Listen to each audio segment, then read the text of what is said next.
Hey guys. Oh gosh. Hey guys, I'm Katherine. And I'm Nikita. And welcome to another episode of Dr. LDR.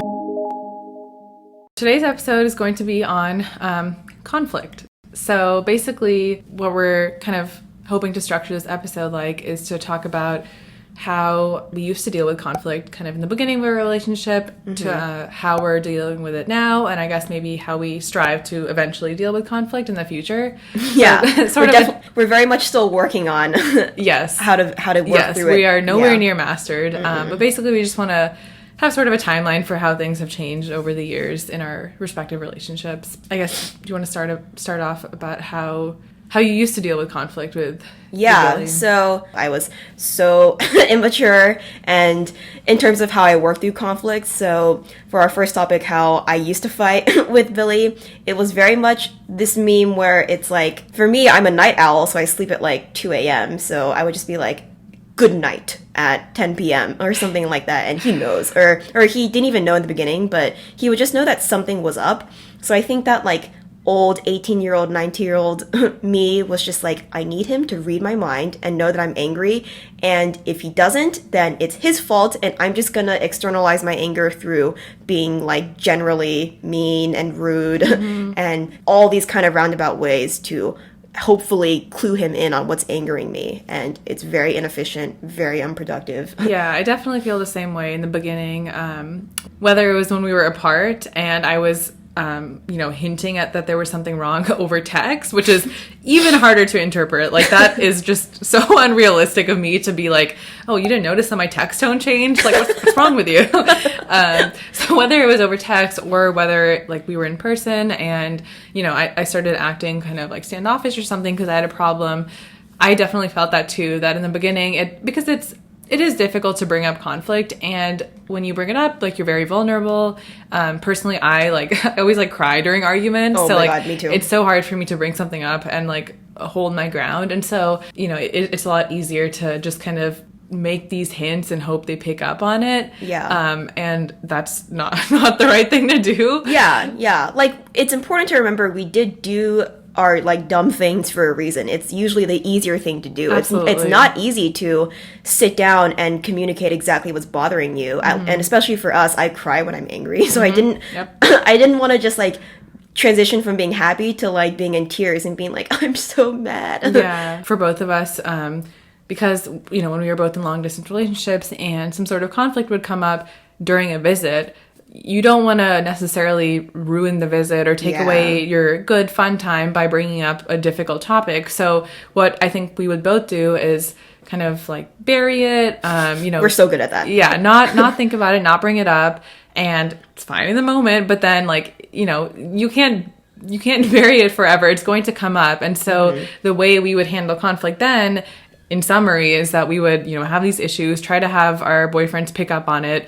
They wouldn't pick up on it because that's not realistic. And then at some point, it just gets uncovered and someone blows up and, an argument occurs, or some sort of unhealthy way of dealing with the conflict occurs because of this whole repression, because of the fact that we didn't want to bring it up during a visit. And that's, kind of related to one of the cons of long distance, is that you don't have just long uninterrupted time with them always. Right. So, during these brief visits, it's not ideal to bring up conflict, but I realized that I'm not at the point where I want to be, but I've realized that sometimes it is a good idea to bring it up during the visit, because if you can bring it up when the conflict first arises and you can address it, then you can solve it very quickly, or you can at least talk it out, so that you have this conversation, you address it, and then you move on, and the visit goes back to being normal, rather than just having these feelings buried underneath the whole time. But I think you also brought up a good point where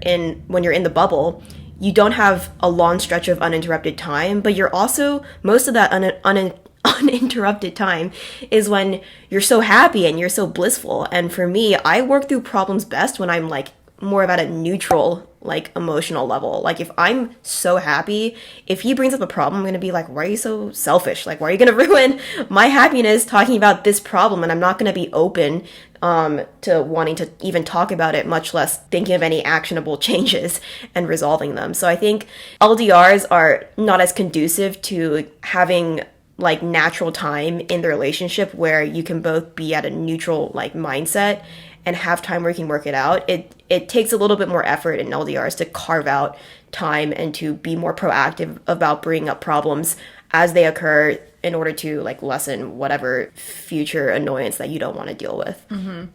Yeah, so I guess for you, while you were still doing long distance, I guess that's sort of how you started to deal with conflict, but that now that you're no longer doing long distance, how has it changed the way that you handle conflict? Yeah, it's changed.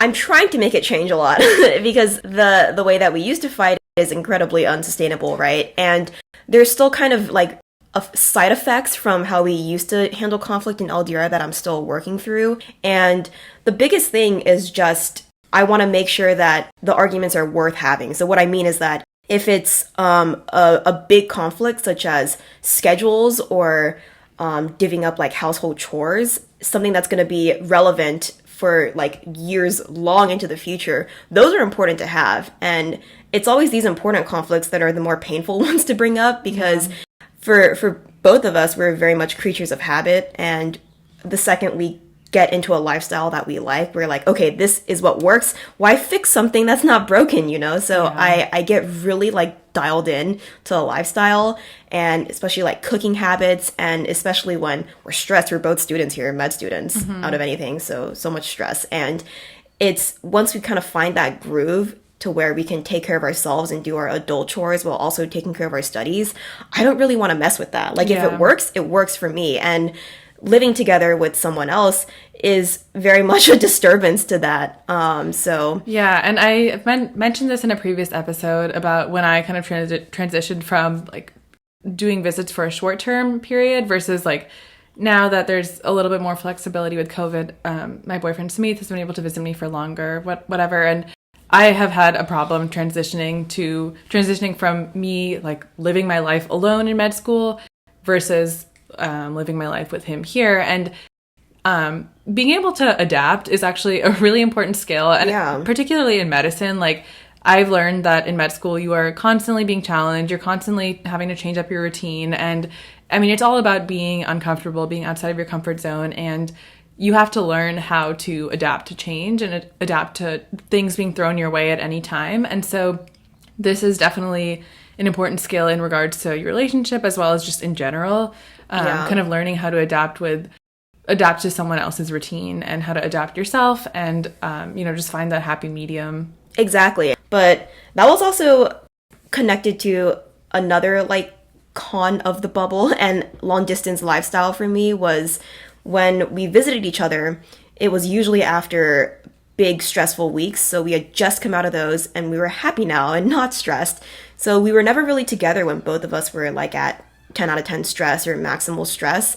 When we first moved in together and I was stressed about med school applications, he had just started a new job. We started having a lot of arguments because we were just both in mindsets where we weren't receptive and open. And I got concerned and I was like, oh my God, like, did we just go through LDR for nothing? But when I got introspective about it, I was like, we really never learned how to work together back in college when we were in an LDR, when we were both stressed. And it's a lot of time and learning that goes into learning what someone else's stress cycle is, how they handle stress, how they manifest their stress. And Billy and I are completely different people in terms of how we manage our own stress. And for Billy, I'm literally still learning, and I will probably learn for the rest of my life because he's very much a closed person. He doesn't like to ask for help or especially admit that he's stressed and weakness, so I have to be really vigilant about picking up on the little triggers and the signs that he'll show me. And for the longest time, he would if he's stressed, his tone will change and I'll get annoyed and I won't want to be around him. But I have to recognize that I need to work harder on my part to be more proactive about asking if something's stressing him out at the time and what I can do to help him. And it's important to remember that no matter how long you've been together, reading someone else's mind is just not an innate human capability. Like, no matter how long you've known someone, you won't be able to know exactly what's going on in their mind every second of every day. So it's important to be proactive about asking those kinds of questions, like, what's stressing you out and what can I do? Those aren't embarrassing questions, and they can be very hard to ask. I hate asking them because I just want to, like, I want to be smart and know exactly what to do, right? Yeah. But you just got to do it at the end of the day. Yeah, that actually made me think that for us, I'm not living with Sumit, and so I'm still in the period where I can, like, we can choose not to be in a visit. Like, I can choose that we're apart when I'm at that extreme stress level.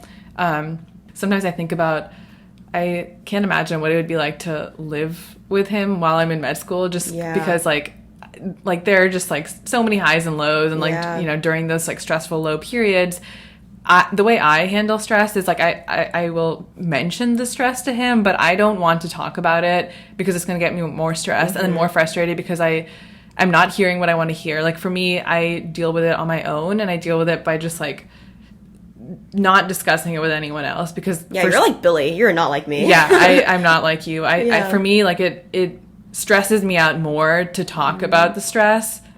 So it's like an internalizing kind of thing, which I don't know, maybe isn't the most healthy way of coping with stress. But like you said, I think it's important to always kind of ask, like, what can I do for you? What do you want? And it feels silly, but I mean, just in general, that's a good way to care for someone, because you can't always expect to know what they want. But even at the same time, when you ask them, what do you want? Like, sometimes you won't get the answer you need because, you know, they won't always. Yeah, they straight up won't know sometimes. So asking the question just opens the door to working through it together, right? Asking the question shows that, you know, at least you care. You care. And then it also, I think, can, or at least it can, for on their part, they can realize, oh, this person wants to help. And then, you know, ideally there's some introspection, and you think about, okay, well, what do I actually need? And then you can kind of provide that response. And I think that's a really great way of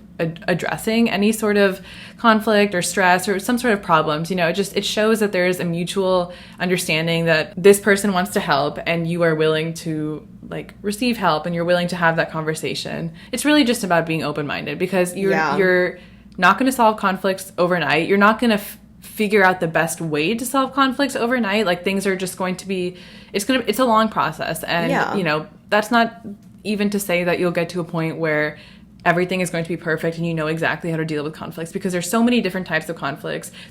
Everyone changes at different periods of their lives. So I think just the really key thing here is just being open-minded and understanding that things are just so variable, and you just have to be willing to adapt to whatever comes your way. Another big point that I eventually came to realize was that when you're arguing, you're not arguing just to fight. You're arguing to improve the scope or the connection with your partner. Though I will say, sometimes you do end up arguing just to argue, and it's actually really valuable to realize when you're just arguing for the sake of arguing. Like, for me and Smith personally, like, I'm usually the one who does this, but just picks a fight for, like, not a valid reason, you know? And I think that we've gotten good at realizing that, okay, this is stupid. Like, let's just shut this down, instead of, like, continuing the argument and then just getting upset, getting sad. So realizing that when you are picking a fight just for the sake of it versus when you're having a productive argument, that realization, that distinction is a really important thing. And usually those are because you're stressed. And rather than using the fight with your partner as a way to de-stress, direct that energy into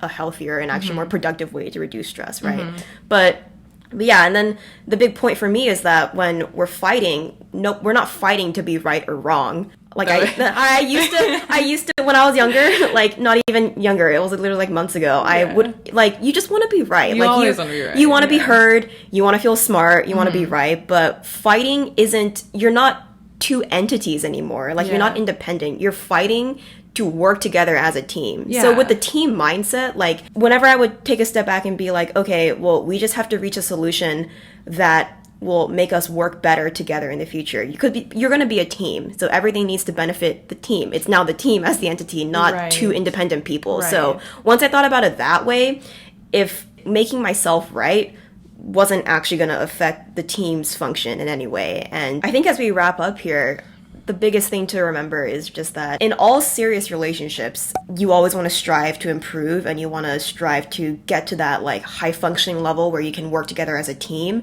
and you balance each other perfectly. But you're not going to get that overnight. And I think that's something that I always kind of had misconstrued about relationships. But yeah, we'd love to hear your stories or any future episode ideas. And no topic is off limits, of course. You want to be as raw and honest as possible. Yes, that's what we're here for. Yeah. Anyways, thanks for tuning in. Bye guys.